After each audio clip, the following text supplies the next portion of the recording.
Hovory ze Staré hory. Krásně sněží, je to pecka. A já si hraju s tím naším otužováním. Teďka otužu vzduchem. Takhle jsem oháklá. Stálo by to teďka, nevím, jestli natočím nohy, taky trošku jakože malinko kraťásky. Jakože. A děcka, je to bomba, protože já jsem šíleně zimohřivý člověk. Já nemám ráda zimu, fakt ne, jako. Ale je úžasný, ono by to teďka vyznělo, jo, ego, a teďka já tam chce tam jedničky, jak je dobrá, ne. Já vám chci říct, že jste úplně stejně tak dobří vy, prostě, že to můžete aplikovat úplně stejně vy, ale ne jakože hurá akci, ono, já jsem to s pokorou rozdýchala, prostě skrz dech můžeme dělat opravdu s tím tělem zázraky a ono to umí. Ono opravdu, je to neuvěřitelné. Já jsem sem šla a říkala jsem si, že to zkusím skrz ten dech rozdýchat a vyjdu si tu celou horu, nejenom prostě třeba vršek v tom tričku.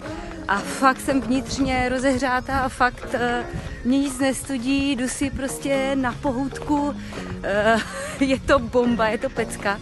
A opravdu, proč vlastně otužovat, nebo takhle, ještě ten dech klidně na józe můžete dojít, ale nechci si tady dělat jako reklamu, i když byste mohli, protože myslím, že většina z vás se bojí i dojít, protože máte pocit, jak tam ti jogíni dělají provazy a stojí na hlavě a to je úplně nesmysl. Prostě my tam hlavně dýcháme a v pomalosti, jednoduchosti jedem, ale koho bych mohla doporučit skrz dech, takovej borec fakt tady Rostě Václavek a toho fakt doporučuji dýchánky na netu, když si projedete, je to pecka, opravdu myslím, že on je tady v České republice teďka rozvinul dech úplně fantastickým způsobem, je to bomba.